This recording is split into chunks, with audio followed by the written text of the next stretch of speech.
welcome to Landscape Photography. How are you going? Good. How's it going, Grant? Yeah, pretty good. Thanks for taking the time to have a chat with us. I'm really keen to talk to you about quite a few things, but let's start with who is Greg Benz? Yeah. So for those who don't know me, I'm an American photographer from the northern part of the US, a place called Minnesota, near the Canadian border. I focus on landscape photography these days, but I've shot everything under the sun, babies, weddings, etc. over the years. And mostly known for the work I do trying to help other photographers. So I'm a software developer. I make a couple Ah, of different plugins for Photoshop. One's for luminosity masking, one's for largely for helping with people to share the new HDR type of imagery, but it's like a web export type plugin, and I teach Photoshop. So it's a mix of cool. different things. My life revolves around all things photography. Awesome. There's plenty to get into there. Why don't we start with what does photography mean to you? It's obviously a huge part of your life. What is photography in your life? Yeah, I always ask people, what's their reason? Like, why do you do it? It's funny. We have these Yeah. conversations where you think you're all there for the same reason, and then you start picking it apart and you realize everyone's got like their own kind of underlying why. For me, my interest in photography got kicked off when I was living in London for 6 months Mm. back in 2000. So it's 25 years ago. Spent the summer there. I was an engineer at Ford back in the day, and I was working there for half the year. And I just started documenting my travels, shooting everything. And it just really caught on and snowballed from there for me. But I think what it really draws me to it is I'm just a really curious person at heart.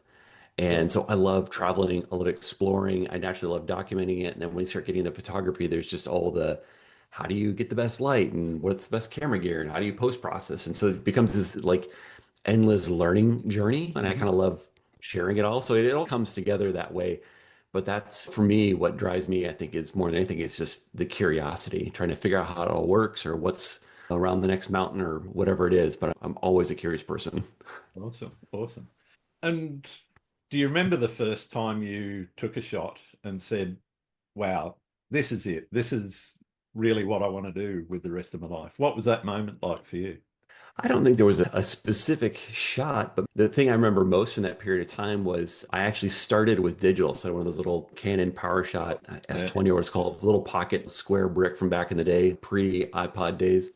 And I was shooting with that, and one of my friends, Ray, turned to me. He's like, Greg, you're pretty into this. You need to shoot with a real camera. And he meant film.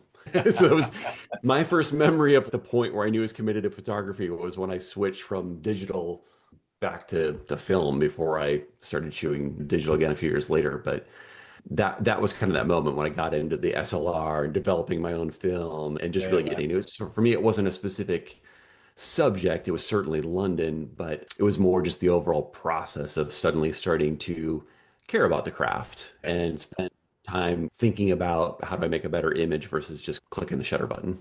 Yeah. And I guess that's one of the things I ask a lot of the photographers that come on the show is where did the art start? Because a lot of people start like you with the little snappy camera or the younger ones with their phones and whatever, and then they go, oh, this is actually something that I'm really into and want to extend.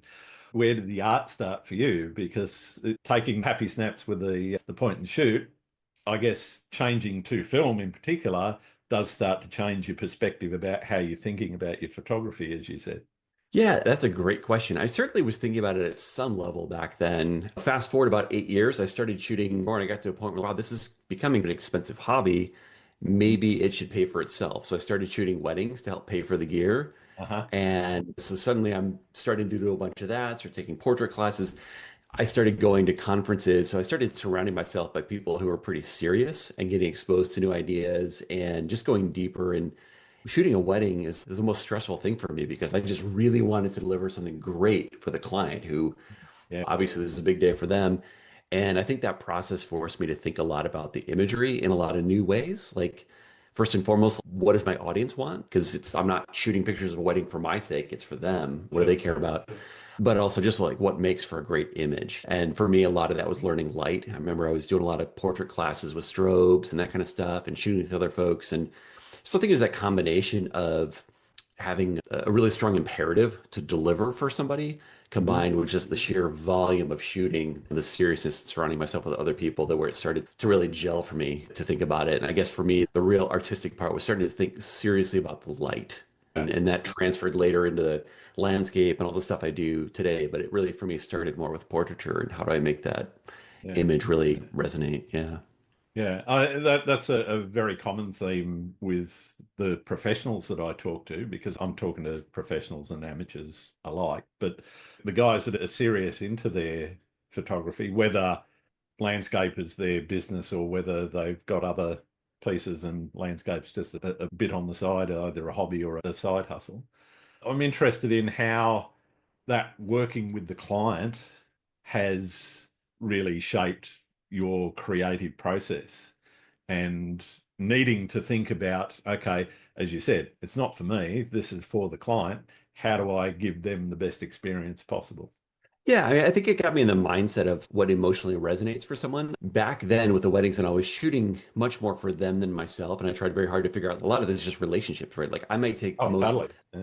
amazing picture of their uncle, and it turns out like they're not close to that uncle and they don't care, and they really care about Aunt Mildred and I missed her or something. Yeah. It's just a process trying to figure out like what connects to them. But I think it gets you in the habit of thinking about your audience in a different way. It's different because that's very personal. I got to know the person before I took the photo, whereas like landscape, I don't necessarily know my audience always, but I'm thinking about people and what would be Yeah. interesting for them. It's if I just show pictures of stuff that I thought was fun, but I'm just like rambling about my travels. That's not very fun for someone else, right? It's that just that guy who just can't shut his mouth. So I try to think about that with my art, what's going to translate for them and what creates that emotional connection.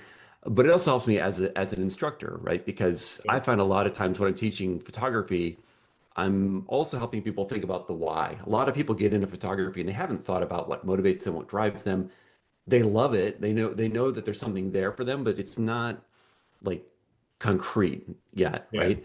And a lot of people turn to me and say, "What should I do to this photograph?" Because I'm teaching Photoshop, right? And they'll ask me like what they should do to it. I'm like, well, "What are you trying to express? It's your Yeah. image. What do What do you you?" want to do with it? Yeah. Exactly. And so I think it's helped me as an instructor to better understand that endpoint so I can share with them my perspective of like how I think about it, what I went through, and help them develop their voice and their perspective. And I might share some story to help them understand it. Like I remember I had this very interesting conversation once with a guy who would do art shows, just summer city art shows.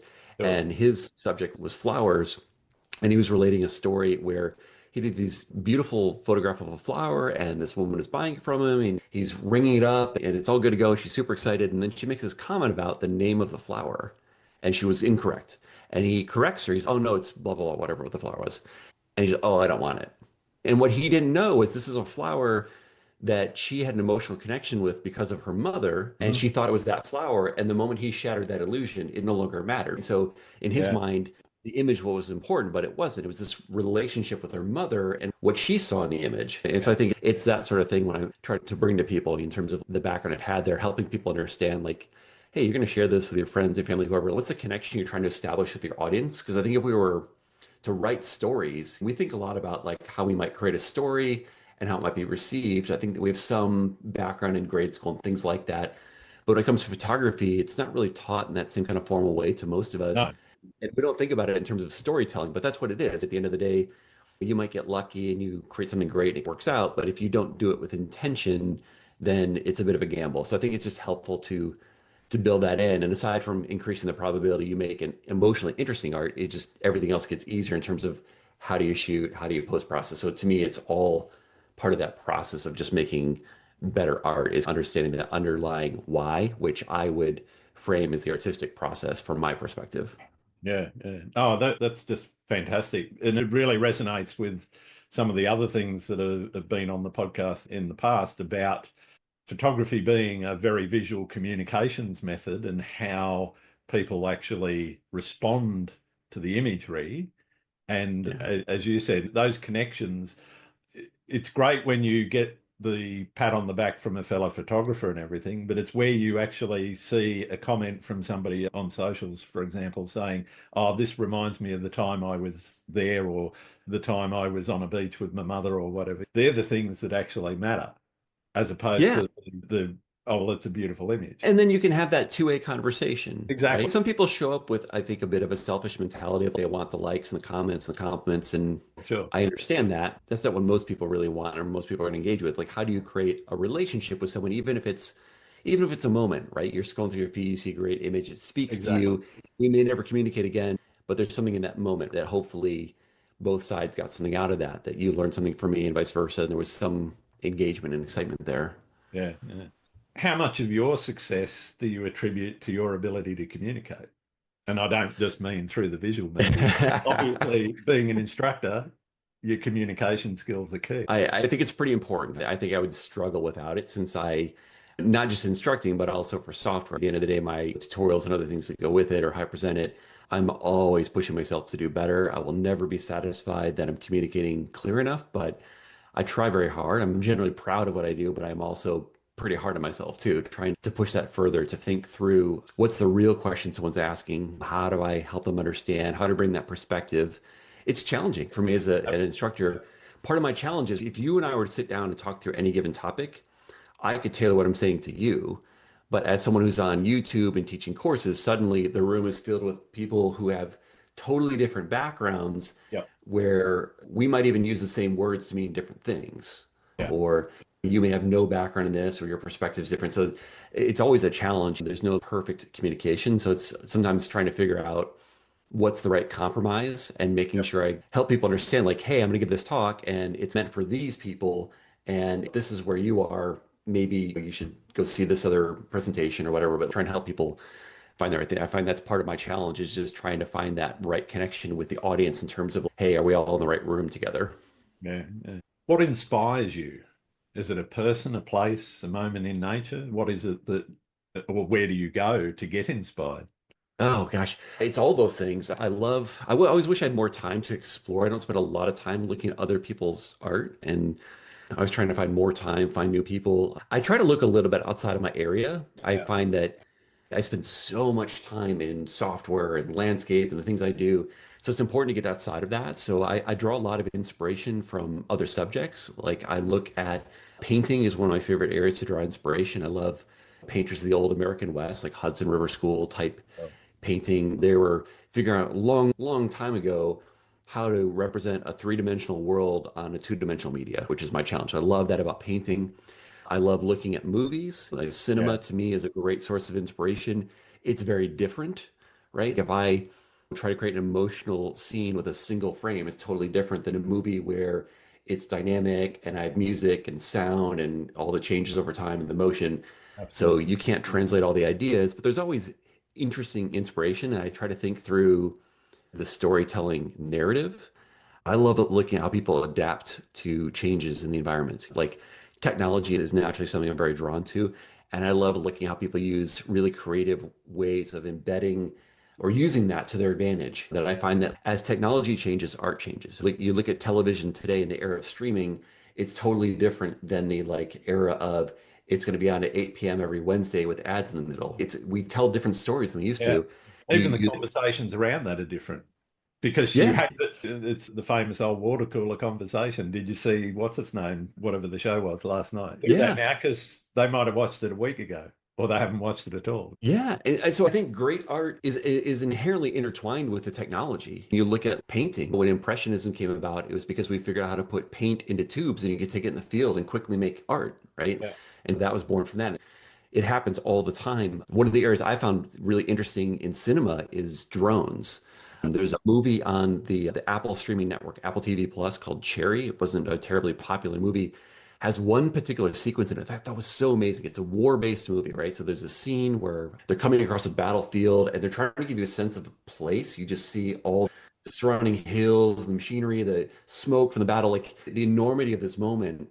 But then it singles in on one specific soldier right up in his face, Mm. and it's all done in one take. So you have both the environment and the individual. And the way they pulled that off was they had a drone coming in at a low height. So you can see that macro thing, but then it gets right up on the actor in a way you just could not do it safely. Yeah. They had a cameraman dressed in fatigues who, when the drone got close, runs to the back of the drone, grabs handles on it, moves that drone in position like a regular Wow. handheld camera, and lets it fly away. And I thought that was so beautiful because you could Yeah. never before the era of drones figure out a way of telling the macro and the micro all in one shot. And I've seen a few examples like that where they've done some really creative things with technology like that to tell stories. I think if you think very carefully about the tools and what they enable, you can tell interesting stories, but it always comes back to that question of what's the narrative? What story are you trying to tell? And In that case, it was trying to give a sense of this guy's terror in this moment, but you had to see the bigger environment to do it. So you had to see him, you had to see the environment. And from that perspective, they figured out a plan to capture that moment. So I try to do that with Mm. technology or with my art, try to think through what would be interesting about this moment. Yeah. I don't know that I So always succeed, but I think asking the question helps. oh no, it definitely does. But I've got to give a shout out as you're talking about cinematography in particular for the guys that did Ripley. I don't know if you've seen that series on Netflix. It's I haven't, no. all black and white. Some Mhm. of the most beautiful monochrome cinematography I have ever seen. Every picture you would be happy to have in a frame on your wall almost. There's a few scenes that you definitely wouldn't because it is about a couple of murders without giving too many spoilers away. So there are some scenes that you wouldn't want on your wall, but it is just so beautifully shot, beautifully lit, and the tonal grading in there is just impeccable. It is one of the best. If you're into photography and cinematography in particular, go watch it, if nothing else. It's a really engaging series as well, well acted, scripted, presented. But that cinematography on its own just stands up head and shoulders above anything else I've seen recently in terms of Yeah. just wow, it just blew my mind when I started to look into how they actually achieved some of what they did. Yeah, you can find inspiration in the strangest of places. A few Absolutely. years back, I saw the live action remake of Mary Poppins. Oh Definitely yeah. not a movie I thought I was going to watch or anything like that. I just happened to see I it. haven't watched that one. The cinematography is beautiful. Mm. I ended up scouring for behind the scenes footage after I saw it because they have all these scenes with tremendous depth. I thought they might have been using some sort of CG or something. They actually use an enormous amount of smoke machines to Huh? create atmospheric haze behind the actors. Or they have a lamplighter scene, and the scene is very much your orange and teal, where you've got the Yeah. lamps are very like, warm light and the background's very blue, but just interesting ways of treating the scene to create depth Yeah. with the haze, with the color. That was just done beautifully. It's a really interesting movie that way. Up to that point, I'd mostly seen some of those concepts done pretty well in like animation. But I just think it's interesting to look at these other sources of inspiration, kind of going Yeah. back to that Absolutely. idea of like how do you reach beyond what you're doing to bring in something else, whether it's shooting another genre or using another art or just being totally out there. Maybe you Yeah. think about your athletic endeavors and that creates some new inspiration. Absolutely. Absolutely. I want to focus in a little bit more on the photography itself. Do you have a process for setting creative challenges in your landscape photography in particular? I should be more methodical. I wish. I know I. I I honestly don't get out as much to shoot as I want. I think that's true of all the professionals I know, but it's particularly true for me as I'm doing so much like software and tutorials. I'm just not out in the field that often. Yeah. One of the challenges I'd like to set for myself to do more often is just reshooting the same subject. Something I've always found as an interesting challenge is how do you really create inspiration? I've got a friend, Ule, in Norway, who has shot the same cabin, you could almost say to death. He shot it so many different times. And I didn't even catch it at first. He shot it so many different ways. It was super interesting. And he always makes it really creative. And I was like, I was all of a sudden realized, like, wow, like you've taken this one simple subject and you've done so many things with it. I think that's amazing. It shows tremendous creativity to do that. And so I love that. Or I look at how people every year there's maybe one photograph of the Eiffel Tower that I'll see that Yep. amazes me. I think it's like Paris is the most touristed city on the planet, I believe. The Eiffel Tower is to be the most shot subject there, so it's probably the most photographed thing on the planet. And yet somebody every year comes up with an original idea for photographing it. There's always a new way of looking at your conditions or your perspective or something. And so I find that if I keep reshooting the same subject, that's where I start learning those lessons. Because the first time I shoot it, the second time, maybe the third time, I have these go-to knee-jerk ideas. It's maybe me redoing things I've done in the past. It's not really creative, but once I've exhausted those, I think that's where the learning comes in for me. It's the Yeah. point where I get frustrated and I want to give up is where I'm going to learn the most because it's hard. Yeah. And so I try to push myself through that of, okay, how can I do this again in an interesting way? The sky is terrible today, so what can I do different now in these conditions or something like that? Perfect. How do you connect with the place before you shoot it? Do you do a lot of research before you get out in the field, or are you just, okay, I know this place has got something, I'll go there and we'll see what comes up? It's some of both. I try to research it. I like to have a few ideas, especially if I know conditions could be variable. If I'm shooting this summer, I'm always thinking I'm going to get just ruined with blue skies. It's so common. In the places I go, they tend to be pretty clear skies in summer. Yep. And I'm always thinking, okay, what's the moon doing? What's the Milky Way doing? What can I do in shade? What are the alternatives given that I won't have much of a sky a lot of times or things like that. So I try to plan out what might be my other plans. Or if I'm in this area within a 2 hour drive, what else is interesting? Because if the sunset turns out to be west of where I am, and I have some idea of where I might want to drive when I got 2 hours of time left, then I can make that happen. But if I'm totally unprepared, then I'm probably not going to have great luck. But at the same time, I like to be open and interpretive and not over research it. If I do a lot of remote research in advance, you can do a lot of creative things with maps and Google Earth and stuff like that. But if you start looking at photos and things like that, you can pretty quickly bias your own thinking or Sure. get locked into a plan. And I try to have that mix of being adequately prepared, but still trying to be flexible and spontaneous. Awesome. I'm interested now. I guess we can turn to some of your software development because I know a lot of people will know your name, if not your work, from the software that they've used, whether it's one of the plugins that you've developed or one of your YouTube videos. How did the process around getting into that development start for you? Lumenzia was the first one I created. It's a luminosity masking plugin for Photoshop. And for anyone who doesn't know what that means, it's basically a process where you'd create masks and selections in Photoshop from the image itself. So if you want to work on the sky, you can help create a mask of the sky. So I tend to think of it as the magic for being more precise. If I want to Yep. work on this subject or whatever, it helps guide it. And it doesn't necessarily have to be a physical subject. It could also be esoteric concepts like highlight and shadow or the color red or whatever. So that's really helpful, like for dodging and burning, to take the highlights and make them a little bit brighter and the shadows a little bit darker. You can enhance what's there artistically to create more depth and dimension. Sure. That Sure. process for me was I started out with the old HDR a long time ago, where you would try and process an image to fake more detail on an Yep. old display. It's a little confusing because the new HDR that I'm into these days is about a whole new display technology. We can talk about that separately. Yeah. Yeah. But I was going down that rabbit hole of the HDR stuff a bit and never quite happy with it. And I started getting into the idea of like exposure blending, where I just manually would combine the images to be a little more precise. And Yep. that naturally is one of those places you'd use luminosity mask for. And I tried doing it manually, I tried a few different tools, and just for me, everything felt kind of clumsy and technical. And I got to a point where I realized, you know what, like if I spend some time building my own tool, then I can get that technical part out of the way so that when I want to be an artist, I can focus on the art and not think too much about the Yeah. technology. I Gives just you can't, a nice, easy, repeatable process that you can click a couple of buttons and get what you want, as yeah, opposed well, and the, I feel like I the can be manual right brained. way, which is I've got to create a channel and I've then got to play around with how that channel interacts with that layer, et cetera, et cetera. And yeah, as far better than I do. That's a real pain in the backside. It is. It's also, I find that I can think very technical, very left brain, and I can think Yep. artistically, very right brained, but it's hard for me to do both at the same time.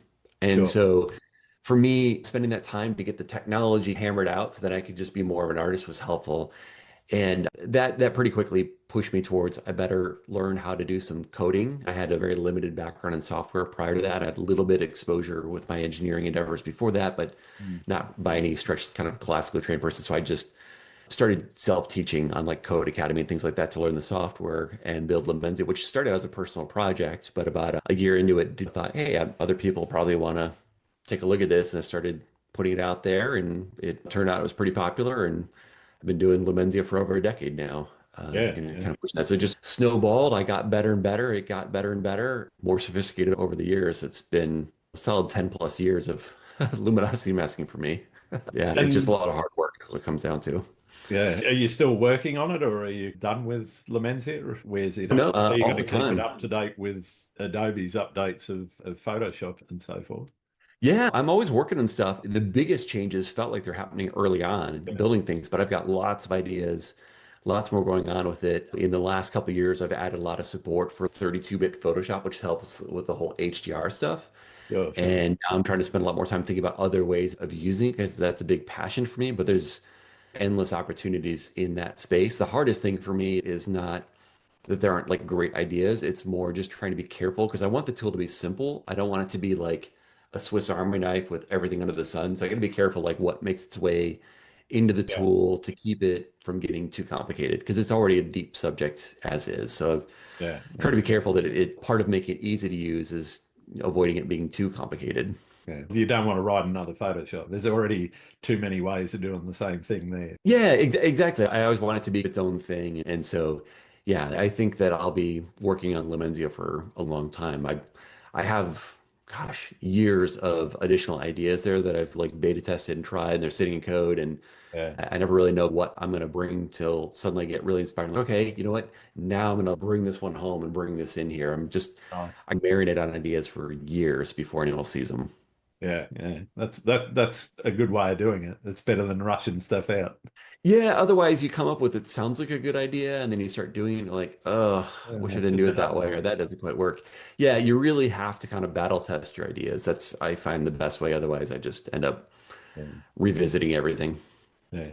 You talked a little bit about the new HDR technology, which is really all about the displays, and it's only newer displays which can actually achieve those kind of results.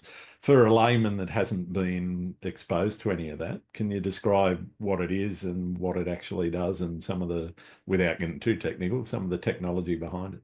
Yeah, so it's called HDR, High Dynamic Range. It That name confuses people because that same exact name has been used to mean different things over time. Most people think Yeah. of this process, this fad from 15 years ago. A lot of people decided it's too noisy and garish and weird and they don't like it. Yeah. And the new HDR is totally different. It is a fundamentally new display technology. And what it's really about is monitors. Think about the evolution of monitors, right? In the 1980s, monitors started with they were green. By the late 80s, yeah, by the late 80s, we had a few colors. By the 90s, we had expanded into the world of sRGB, this limited color gamut, and we started having some color spaces and things to be consistent. In the early 2000s, we got a little wider gamut with P3, and then we started getting 4K. Monitors have just, they keep getting better. Mm. This is the big new thing. This is, in my opinion, the most exciting advancement in image display since color. And what it's really about is the monitors we've had up to date, they've had this limited contrast range. When we go out in the real world, a sunset is a powerfully bright, colorful subject. The Yep. inside is a cave, or the human eye can accommodate this wide range of real world light. And so Absolutely. we come back, you take a picture, like, that looks nothing. If you could have seen it, was so much better than the photograph. And Yep. that's because this technology it's not great. It's just the best we can do. And now the best we can do is getting a lot closer to human vision. Yeah. And the cool thing is, cameras have been able to do this for a long time. Our cameras have always captured much closer to 14 stops of dynamic range. Yeah. In the Yeah. early days of digital camera, everyone's like going out to buy the new camera and you got one more stop of dynamic range. Monitors are jumping from 8 stops of dynamic range to 12 and pretty soon 14. So it's a big deal. This is, imagine the least capable digital camera of the 1990s jumping to a camera from 10 years ago. It's like this massive jump, and we're going through that with monitors. So we can now see a scene where the sky can be bright and colorful and show all the emotion of the scene. Or if there's a lightning strike, it really glows, or the city lights glow, or just all those scenes where you lose color and detail. You really have to see it to understand it. It's hard to describe, but there's a lot of great examples on Instagram. If someone goes onto Instagram, you go to my feed, which is Greg Benz Photography, and I have all these side-by-side comparisons showing the best you can do with SDR versus, which is standard dynamic range, the old Yep. way, versus the new HDR. You can see side by side what the technology does, and it's not even the best version of it. If you're on like an Apple MacBook Pro, it's even better. But the phones are a great place to start because we almost all have HDR in our phones. If your phone is less than 4 years old, you probably have this capability. And Mhm. Instagram supports it and Thread supports it. It's starting to show up in a lot more places. Your TV has support. If you have an Apple device, it has support. So we're headed towards a world where it's universal, but it's not everywhere yet. Yeah. And there's this misperception. People think it's not common, but it's more that we haven't had the software to use it. And now those tools are rapidly coming about because there was no point in developing the software until there were enough people who had the hardware. So Yeah. now it's going to start really moving quickly. So it's a pretty exciting time. It's a great time to get into it. But yeah, it's ultimately about having that image that just feels much more like you were there. It Yeah. looks gorgeous and exciting. And the most common thing I hear from people when they see it are comments like, wow, it's amazing. Or they look back at the old SDR and they're like, it looks undone or unfinished. Or Yeah. there's just, there's this visceral reaction to it in terms of it's just such a dramatic change in the image. In terms of processing, what is the difference between processing an SDR image and creating an SDR JPEG and a HDR JPEG? Yeah, yeah. So the whole end-to-end process starts with like how do you capture it? And the good news is you can use any camera, any image, even if the image is not HDR capable, you can push it into the HDR range, and Yeah. it's As long oftentimes as it's a very. raw file, you can do a lot with it. Yeah. You can even use a JPEG. You can use an Okay. 8-bit JPEG. A lot of our images have latent detail, and you can extract this. So I've taken images that are not raw, they're super old JPEGs, and still gotten tremendous benefit. Not always, but a lot of times. Obviously, shoot raw, expose to the right, all the things we've always done for the best images. If you do those things, you've got the best possible source for HDR. You don't even need it, but that's the best, right? Yeah. Then there's the editing phase. For editing, the great news is if you use like Adobe software, they've made it so incredibly easy. Like Lightroom and Adobe Camera Raw, right next to the button you use to turn on the black and white mode is a button that literally just says HDR. That's fine. Yep. And you turn that on and you're now in that mode. And most of the time, the moment you click that button, you're going to have a better looking image. It'll just show whatever it can. Not always, depends on how you've Yeah. captured it. It'll If it depend a actually lot has on what capability. monitor you're using at the time too. Yeah, if If your you're monitor using doesn't an have XR support, monitor that's 10 years old, for example, you're not going to see the results in yeah. Photoshop or anywhere else unless you've actually got that new monitor. In that case, it would actually look pretty bad because Adobe does not try to adapt the image. It tries to show it accurately in that mode. Yeah. So that the image would look weird. But if you were looking on a web browser like Chrome, it'll always look good because when you go to actually view and consume the image, it does the best it can for your monitor. So Yeah. you can share it with anyone. But yeah, so yeah, if you've got an HDR capable display and you can edit with a Lightroom on your iPhone or your Pixel phone, whatever, you can use it there. So there's a lot of ways to get started, or your television. It's a great way to plug your laptop in your TV. But you turn on that mode and then you just edit. So as long as you've got the display support, the editing process is really almost no difference. There are little tips and tricks when you get in the weeds, but all the same controls still apply. Curves look a little different. The histogram gets a little bit bigger, a little more space there, but everything Yep. works the same. There's not a whole lot you need to know to get started. I could teach people almost everything in about 5 minutes. We're sitting down. So it's really pretty intuitive. And I've got a bunch of videos on my site. So if someone goes to gregbenzphotography.com/HDR, you'll see videos showing this whole process. But Yeah. that part's really easy. Then you got the part where you have to go and share it. That's where you need a little bit more knowledge is actually how do I like save the file and then get the file from me to you. That's the part where there's a little bit more involvement. But the Yeah. editing's pretty straightforward. Yeah.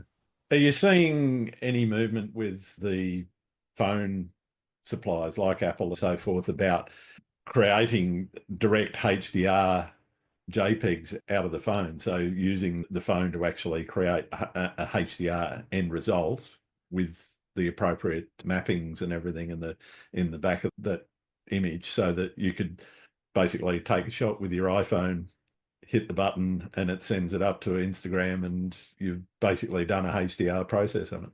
Yeah, that's actually the default state of things now. So if Yeah. you go and capture an image with your Android phone, your iPhone, if it's any recent phone with a recent operating system, it will by default capture either a JPEG or a HEIF file with a Yep. gain map. And a gain map is the way that the same image can be adaptable to any display. So the whole idea of a gain map, it's almost like two images in one file. So Yep. if you have a good HDR monitor, you get the benefit of HDR. But if someone else doesn't have an HDR monitor, if the old SDR, then they get the best thing possible on that display. So that's the way these images are captured. There are some camera modes like a panorama or something on a phone won't necessarily do it. Most of the camera modes are going to just by default do this.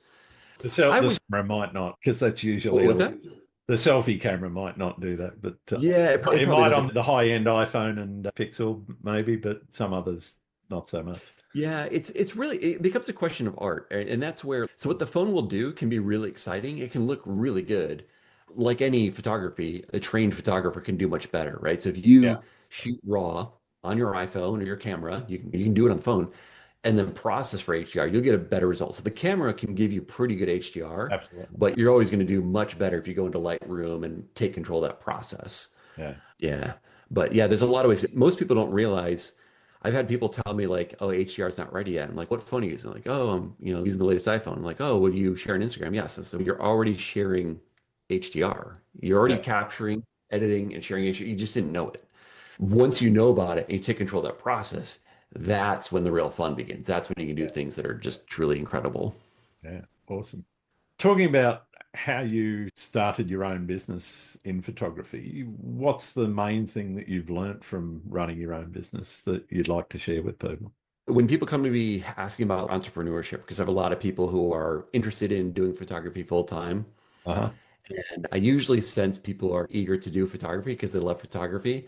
And I always tell people, like, fall in love with someone else's problem.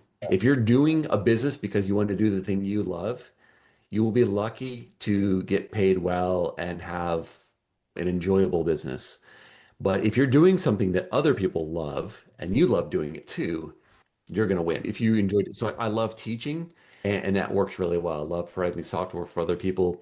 I'm not outselling my landscape. If I was, I would probably shoot my landscape differently for the audience I was trying to sell to. Okay. In my case, it would be shooting Minnesota scenes for Minnesota businesses, right?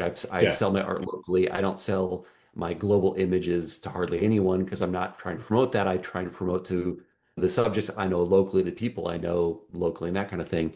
But it may not be always my favorite subject, but I find something that I love doing that somebody else cares about. Yeah. And you have to be geared on what they want. It's ultimately going to be the recipe for succeeding and enduring and having all the things. Otherwise, you'll be frustrated, you'll get burned out. Ultimately, you just have a hobby and you're trying to get someone to pay you for your hobby. Yeah. But I think there's so many great ways to get in and do it. But it's so important to think about what is the end customer want. And those are some of my favorite presentations when I go to trade shows and all, is to go Yeah. listen to speakers talk about their business and how they've to learn to really understand what drives that market. Whether it's, oh, Aston Martin, they make their money repairing old Aston Martins and they need pictures of the restoration process. I'm going to focus on that as Yeah. opposed to someone who comes along, I want to shoot the coolest, latest, greatest car, which is great. But like those photographers are a dime a dozen. The person who understands what makes Aston Martin money, that's the photographer they want to hire. Yeah. I think. Yeah. Yeah. One of the other things that people struggle with is wearing all of the hats. You've got to be the CEO, the chief marketing officer, the chief accountant, et cetera, as well as the photographer and the artistic side. How do you balance those things? I enjoy doing a lot of these things, so I take a lot on my own shoulders. I outsource a lot of my accounting, though I used to do all of it end to end. Yeah. I do my software, I do the support, I do it all. It's not the approach I would necessarily recommend. It's one else I tell people specialize in the things you're good at and you can do and you want to do. Yeah. But for me, there's such an intricate connection between what the customer is doing. So learning what they want, the support, the software, it all comes together in ways that would be hard for me to break apart. Mm. So it's a tricky balance. Am I doing it the right way? I don't know. If I were to shed a number of these things and outsource mostly a company of one, would my business be much bigger done another way? Very possibly. But I don't necessarily optimize for income. I optimize for overall enjoyment and life satisfaction. Yeah. And I feel like what I'm doing makes the most sense to me.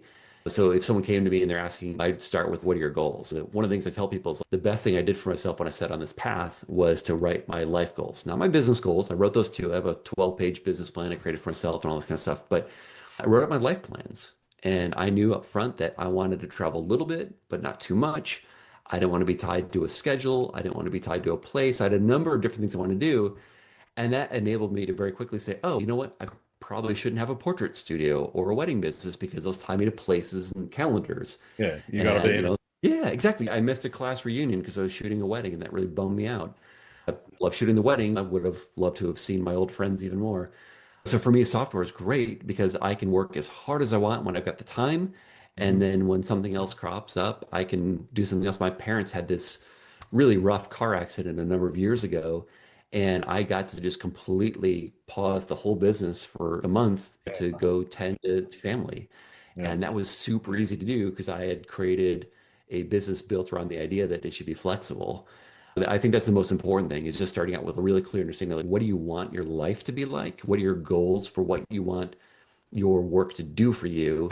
Then you can craft what that business looks like from there. The best business for me is not necessarily the best business for you. It's unlikely you and I have the exact same set of high level goals. And so you Yeah, kind of work from that end state backwards to how you want to run that business. yeah, absolutely. And I think that's fantastic advice is that you need to think about what it is that you want out of Yeah. life before you think about what it is you want out of your business. Because a lot of people start with, oh, this, as you said, this is what I want to do. And it's Yeah, or yeah, a or hobby that, people have these like interim goals. Like I'll have a number of people tell me, I want to make so much money. I'm like, well, that's okay. That's at some point you've got to quantify things. But yeah, what's money for? that's Like, right. because if you tell me that money is to pay for travel and this and that, it's like maybe we optimize your business in a way that it doesn't make you the most money, but travel is part of the business, Travel right? is And this part of the business. That's right. so let's focus on because money, unless you just want to brag about how much money you have in the bank account, it's not really your goal, right? You want That's right. options, flexibility, provide your kids, whatever it may be. And that's really important to figure Yeah. out that overall balance. It's really getting down to what do you actually want? Mm. And then we kind of work back from that. Yeah. So if you want to fund a mortgage, that's a different thought process to I want to travel a lot. Yeah. That you can still have the same amount of money for both as your goal in fiscal terms, but in terms of what you're actually doing with it, that really makes the difference about what it is that why you're doing what you're doing. And that I think that's Yeah. absolutely fantastic, getting people to understand the why before they get into actually starting the business. Yeah, it helps you focus. So you know when to say no. And it helps when you run into a roadblock. I need to stay focused on this. What's another way of solving this problem? Yeah. Yeah. Otherwise, what we tend to do is we run into a problem and we're like, that didn't work out. Let me try something else. And you bounce around a bit. And when you have that clarity in where you're going, it's much easier to navigate through the hard stuff and how to avoid wasting time on side trips you don't need to make. Yeah. I want to move on to talking about travel. You've shot in many places around the world. What's one of your favorite places to have visited and shot? Yeah, there's so many just, oh gosh, so many incredible places. I love going to places that are very different from my everyday. I love just Yeah. flipping my world upside down, challenging my thinking. I went to Bhutan a number of years ago, and that was just Yeah. amazing. The sandwich, it's to me, it feels like the closest thing to what you kind of see in the movies for Tibet, Yeah. like this charming place with just mountain culture, relaxed, removed from it every day, like a place like that, or going down to Cuba where life is so organized around family and neighbors and life in the street, and Yeah. Yeah. or when I lived in Cambodia for a month, and everything about that was just totally different than my life here in Minnesota. Sure. So those are the places I enjoy the most. Mm. It's just something that just really gets me, if not out of my comfort zone, just out of the range of my everyday thinking and assumptions. Because there's so much about our lives that we just take for granted as that's the way you do it until someone else shows you like, oh, that's actually a good way too, or that's another way, or that's Yeah. what you do in this environment instead. Yeah. Are there any places still on the list that you really want to get to that you haven't been? Yeah, absolutely. The place I've been thinking about the most coming up, which is not like totally different in this sense, but is the Azores. I think would be a lot of fun. I really like to see the Sure. Azores, this Portuguese islands in the Atlantic. Yep. Just beautiful, volcanic, green. It looks amazing. So that's probably one of the more near-term things. That and I need to get on it quickly, but I'm trying to think about where I can get up north and shoot the aurora sometime later this year because I don't quite get enough of it here in Minnesota. Yeah. Yeah. And we're going to start heading into like less and less solar activity in the coming year. So now's the time to do it. I need Definitely. to think about do I head up to Iceland again or something like that to get up and Mind you, capture. this last couple of years has been reasonable. You should have got something in Minnesota there. I did. The challenge is living here in the Twin Cities, we had a lot of light pollution. So Yeah. I need to like have it hit when there's no clouds and I can drive 3 or 4 hours Yeah. out of Right. the city to capture it. So there's a lot of times I'm like, oh, I know it's gonna be a banger, but I can't see it. It's overcast. I got dinner plans with friends, whatever. Yeah. So yeah, I need to make that happen. I try to be flexible and just on the moment go when I can, but yeah. Yeah. The last time we got some this far north, which in my lifetime has never happened, it was cloudy. So Yeah. like solid overcast, so just didn't get to see any. But the I think it was September last year, something like that. I was camped beside the Murray River, which is one of the major rivers in it's actually the border between New South Wales and Victoria. And we'd taken the motorhome down there and we're parked beside the river and we were just sitting out there, had the campfire going and everything, and looked up and the sky was pink and it's going, it's not meant to be pink. Okay, now it's going green. Okay, this is good. Raced back in, got the camera out. Wasn't in a great spot for compositions or anything, but I got some interesting shots, got some vertical columns and so forth. So it was good fun. But yeah, way further north than you'd normally see them here in Australia. That's amazing. I love those moments, right? Because they remind you to be humble. When you see like the awe of Yeah, nature like that, you're just like, oh, wow, I'm just like this little speck in this tiny rock in this huge universe kind of thing. And absolutely. yeah, I always think that's just a beautiful moment. Yeah. Is there any place you've been that you'd like to retire to? I mentioned Iceland. That's a place I went long, long time ago, long before it was touristed, long before I was really doing serious photography. I'd love to get back and see that.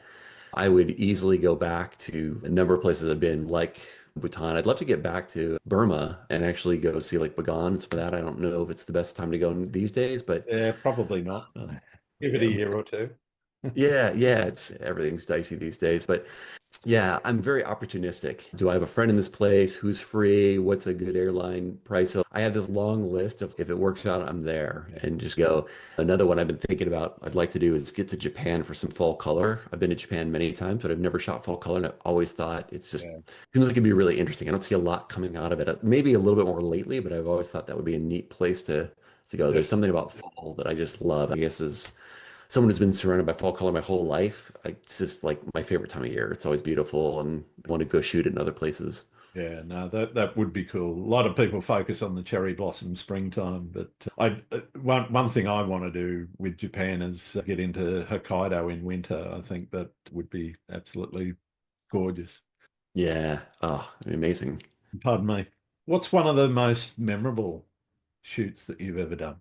Wow. So I am a big believer in people going out and doing workshops and all. And so I, every few years or so, will try and be an attendee on another photographer's workshop and just go. They've always scouted the place. They know the locations, they know the weather. It's a lot of fun to shoot with some of your favorite folks. And so I was trying to do that. I went on a photo workshop with Josh Snow last year down in the Bisbee Wilderness in New Mexico. And that was just incredible. You're a bit off the grid. We're camping in the wilderness there, and it's a wild place. We're like walking over like seams of coal, and there's the Badlands, all these hoodoos. We got the big rock and the little teeny impossible stalk of Yeah, dirt kind of thing. And awesome. there were dinosaur bones everywhere, just Awesome. everywhere we'd look. Oh, there's the vertebrae of it. And of course, Josh knows like all this stuff deeply. So he knows like what all the dinosaurs are, they like names I'd never even heard of before. He's like a geologist. That was just an incredible experience. We had like beautiful Milky Way skies and all that kind of stuff. But it was, I think it's those moments when I just get way out of my everyday, and that was getting way out of city life for me there.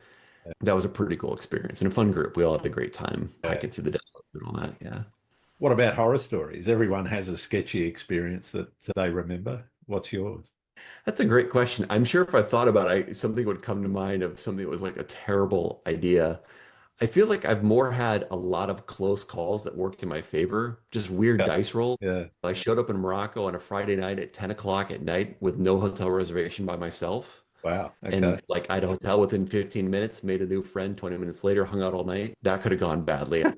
Definitely. I played this game like affectionately called with friends and family hotel roulette, where I like to keep my options open. A lot of times I'm just picking the place at night and it's Yeah. never failed me, but I guess it's always a gamble.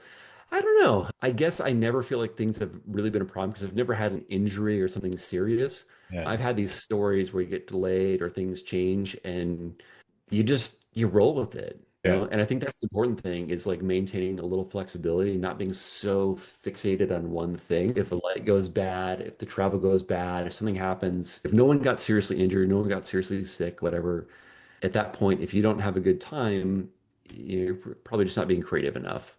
Yeah. Yeah. So I don't know. Maybe I'm overly optimistic, but I don't know if I have any horror story to share really. I probably do if I think through it, but Yeah. No, it's all good. yeah. How do you think landscape photography has shaped your relationship with the world? It's definitely pushed me to be out more in the world of nature. You definitely get the sense, right? I'm a pretty like technology, engineering Yeah, kind of guy. Love a lot of the trappings of city life, being able to go out to my favorite restaurant or bar or show or sports, whatever. And getting into landscape has pushed me to go to places I would just not otherwise feel a reason to go. There's mm, always the icons you'd hike to and things like that, but now with landscape, I can think of a good reason to go to the middle of what would otherwise be nothing and nowhere by yeah, myself and just really enjoy it. And I love that because those are experiences that I would never otherwise have. And I might be doing something like I'll travel up to like northern Minnesota, right? It's my sure. rural backyard. And I'll be waiting for that moment in the middle of the night when the Milky Way is going to rise over my subject, whatever. So I'm sitting there by myself and I'll hear wolves calling to themselves or loons or things like that. And those are just such great moments, right? You can see it in a nature documentary, but when you're there living it yourself, it's again back to that humbling moment Yeah, and forcing you to slow down and pay attention and kind of see what's there as opposed to just kind of skimming along and cherry picking the highlights of life.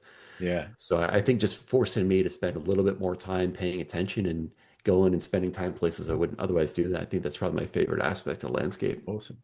When you get back, are you straight into an edit after a shoot, or do you tend to let things hang about on the hard drive for a while before you get into it? Never. I'm terrible. I have great shoots from almost a decade ago I haven't touched. Wow. I have an enormous volume of unedited images. I tend to go through quickly and do like my quick and dirty Lightroom pass. It's like the poor man's edit, but for me, usually I'm going to go into Photoshop and go deeper on a lot of things. So I'll play with it. I'll get a sense. I'll mark my favorite stuff to come back to, appreciate it, organize it, that kind of stuff. But a lot of times I don't really get into the serious editing till much later, and I don't really know why. I think I get so focused on the shoot when I come back, life takes over and I get focused on other things. And then at some point later, the inspiration hits me, and then boom, I dive into that old edit Yeah, on something. I probably should spend more time with it at the time. yeah.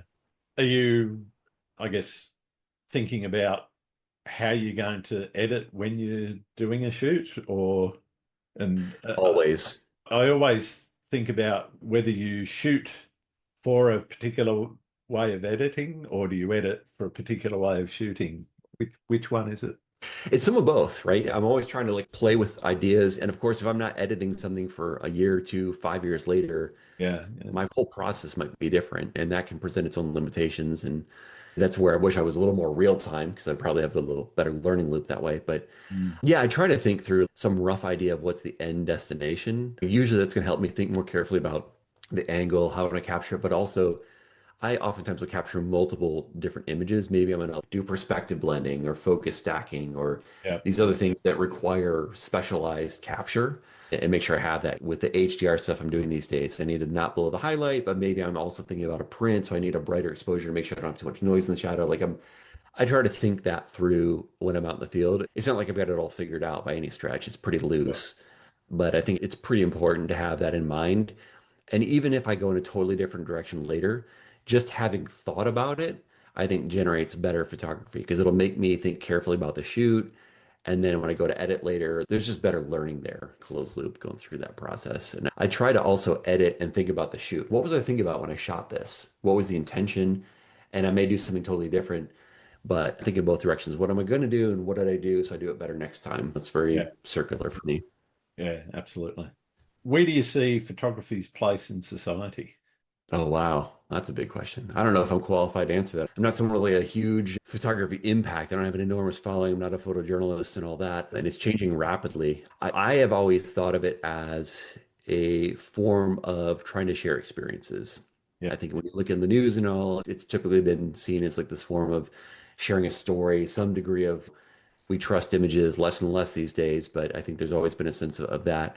But I think maybe just a sense of sharing an experience or empathy or just another form of communication, right? It's impossible for me to fully describe an experience in any form, but if I can use imagery that obviously enriches that. So for me, I think that's what I find most compelling, but I think there's so many other amazing uses for it, whether it's art in its truest, most abstract forms of trying to share more subtle messages or things like that. My art tends not to be at that level. It's a little bit more of here's a place and a thing, and it's not. yeah, It's a little more literal. But I always love that question. I'd be curious, like, what your thoughts are on that. I think we're probably in one of the most image saturated periods of society in history, Yeah, which presents both opportunities but also challenges for photographers. yeah. And it does mean that everyone with a phone in their pocket is a photographer now, and the sharing of all those images that drives the volume challenge. There's just this torrent of imagery coming at you in social media. So if you're interested in growing your business by getting people to look at your images, then your challenge is how do you get seen? And I don't think anyone's really cracked that. There's a few people that have managed it, but not. It's tough when you're just starting out in particular. But I think also it presents a huge number of opportunities. Like you were saying about the HDR, there's Yeah. new and different ways of seeing these images that are just starting to emerge. And therefore, there's going to be, I think, quite a lot of opportunities for people to do things that do stand out and look a little bit different. I think about the journey of photography from like the 90s to now, right? And Yeah. back pre-internet or early days of internet, people like really soaked up images. You'd look at like National Geographic, you'd look at documentaries, you'd look at the movies, like, and people were much more consumers of images than anything else. Yeah. And when you went to place, you appreciate it. We spent all this time appreciating what we saw. And then with photography being everywhere, especially with the advent of social media and mobile phones, now everyone's a creator and you go to a show and someone's holding a phone in front of you to capture the thing that they're not watching because they're looking at the phone. And so suddenly we're not enjoying the experience and everyone's talking and no one's listening kind of thing. It's like we're Yeah. visually just talking over each other a little bit. And I don't know how you rectify that, but I do wish we could find a moment to breathe a little bit, slow down, Yeah. spend more time listening, both literally but figuratively. When you're just zipping through your feed, it's okay. Social media stats just racked up like 100 views for people that you don't remember what any of those things were. No. And I don't know what the antidote is for that. I feel like it's in-person experiences like museums and things like that where we're more likely to slow down Mm. and just take it all in. I think as creators, we have to be patient. I think we want to rack up all these likes and stuff, but like how meaningful it is it if you really think about it. On the other end, it was like a guy zipping through because he couldn't sleep on his Yeah. phone at night or something. Did that really create value for you or them? I So was gonna, that's yeah. sorry, go on. No, I was just gonna say I wish I had a better answer for how do we get back to that. But I feel like that experience of years ago when photography was more rare and special, I enjoyed that experience more than I enjoy the experience now. Yeah. That's part of what I love about HDR is it's a better representation of reality. It is a bit more rare. It's new. It will eventually get more saturated and everywhere. And I'm not saying it's going to lose value necessarily. It's still going to be a great thing as it grows, but there's something extra special about this moment in time where it's a unique experience. Yeah. I was going to say, I was talking to a local photographer here in Australia who has started to shut down their social media presence, which I know if you're running a business sounds counterintuitive, but basically focusing on having so it's not total.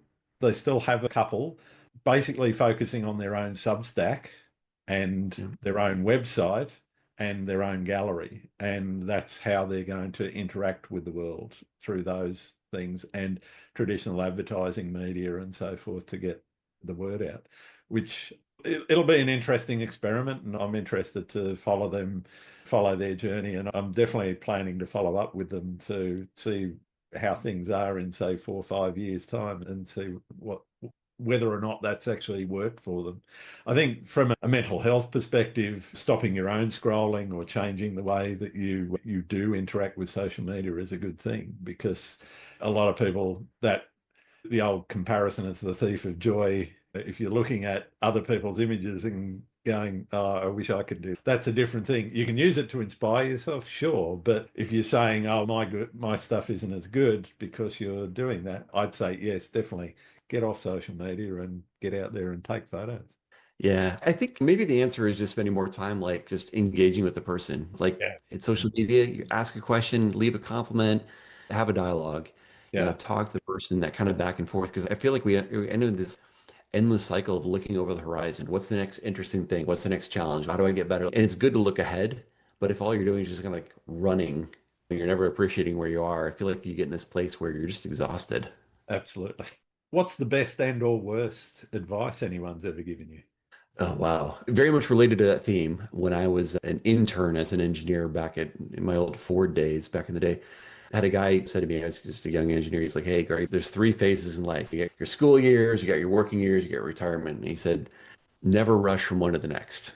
Yeah. And I think that's always been like, sounds really simple, but I think there's real wisdom in enjoying where you are. Because I think when you're young, you can't wait to be on your own and start making money and doing your own thing. And when you're working, you're trying to figure out how to, all right, how do I move Get to beyond this to get retirement. retirement, do my photography? You know, right? You got to find ways to just enjoy life. Because if you don't carve out space for that moment where you are and just enjoying the things in your life now, you're always delaying. I see that all the time with my clientele includes a lot of retired folks getting into photography.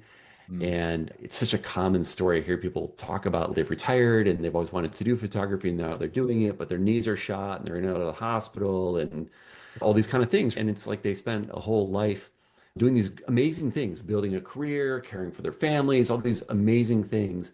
Yeah. But when it came to the things they wanted to do for themselves, some of these things got pushed off a little bit longer than maybe they should have. So trying to carve time for that, I think is really important. Oh, absolutely. Yeah. What's the best thing about being a photographer? Oh, wow. I think just being in a room full of people who are kindred spirits and everyone around me has like different motivations and different interests, but we always have things to talk about. For me, love talking to people about their travels, about their what they figured out for their technology. A lot of folks I know in landscape or they're avid mountain climbers doing all these crazy things I have never been able to do or taken the time to do or whatever. So there's so much passion. I love the passion. The last corporate job I had before I went full time was in medical devices, and I was in a great company, great people, but all the passion in the room was around just winning. How do we get market share? How do we do this thing? You know, like it was Yeah. just like this competitive battle thing, but there wasn't like a lot of passion for a specific thing. And I remember like the first time I went to a photography conference, I just come from a medical conference for my day job where it was Wow. super dry, all this technical stuff. And I get to this photography conference, and the first presentation, the first day, this guy's going to do this giveaway at the beginning of his presentation. He's got something he's doing, and he just sets this room of 300 people. Whoever is the most enthusiastic is going to get this thing he's holding up. And the whole room just explodes with energy. And I look over, and about 10 people to my right, there's a guy hopping on one leg, holding his prosthetic leg above his head, just bouncing around, shaking his prosthetic leg. And of course, he was the winner, but just the energy That's of the pretty room was just, enthusiastic. Yeah. yeah, it was like, I was like, wow. The only other time I've been in something like this is more like a rock concert or the things you think about for just traditional, the things you do when you're done working. And I was like, wow, like half this room is here. It's their job. I'm like, this is pretty cool. Just that passion for these shared things. There's plenty of competition, right? And that's fun. And I enjoy that too. Sure. But it's not just that. There's all these other reasons to be excited. And I love that. Yeah. Fantastic. What's the worst thing about being a photographer? Oh, I don't think there is a worse thing unless you just aren't clear with your goals or you're there for the wrong reasons, right? Yeah. If you're there to just do it for yourself, I think you're going to be miserable if you're not honest about what you really want. These are tough conversations, right? Yeah. I'll meet with someone and you can tell that there's like an insecurity and they're posting because they need people to tell them good things and have likes and whatever. And I have great empathy for that. And I think, wow, okay, this is great. I hope you get some recognition for this, but this is going to leave you feeling empty if that's all you focus on, right? Yeah. So I think it's so important to just have that honest conversation with yourself around what do you want to do with it. I think as long as you have some clarity of what you want out of it, it's going Mm. to be hard to lose with photography. But if you just do it and just hope it works out for you, then it probably won't, or it might not. Yeah. Cool. Cool. I've only got a couple of questions. One is, are there any photographers out there that I need to be speaking with? Oh, wow. What conversations do you want to engage on? Let me ask you that. Think about that. Oh, okay.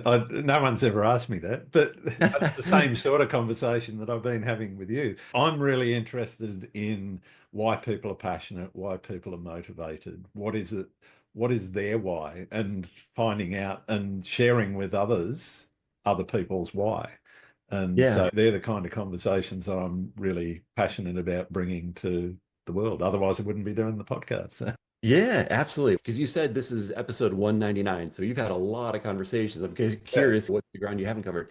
Most of the photographers I know would be great answers to this. I'll just pick a name at random here. Mark Yeah. Adamus, if you haven't Yep. had him on the show, Haven't uh, yet. fantastically talented guy, super interesting. He is just absolutely avid about being out in nature. Yeah. He loves photography, but he wants to be like scaling the mountain. He's cooking the meals. He has like this tremendous range of interests that are beyond the obvious.